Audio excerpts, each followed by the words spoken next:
Well, one morning, on the morning of April 29th, I'd say 1945, our unit moved forward that morning, and then we set up a new gun position, fired a few firing missions, and there was a very strange and a very strong odor in the air.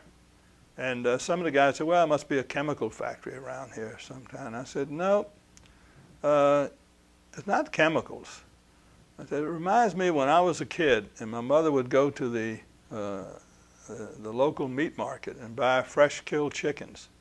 She would take the chicken and wave it over the gas flame on the gas stove in our kitchen to singe off the pin feathers of the chicken, because the chicken had been cleaned and the feathers plucked and everything, but there's still pin feathers.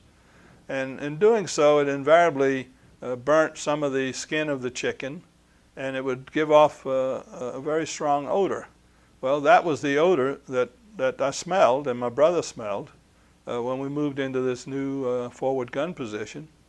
And a few minutes later, one of our Jeep drivers came by our gun position and told my brother and I that there was a very strange camp nearby, and he thought we might be interested in taking a look at it. So we said, how far is it? He said, well, you just walk through the woods there for 5 minutes and you'll be there at the main gate of the camp. So we did that, and that turned out to be the concentration camp of Dachau.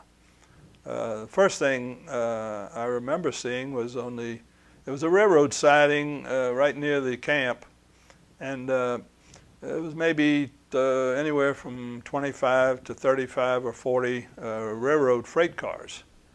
And some of the doors had already been opened to the cars, and you could see piles of dead bodies inside the freight cars.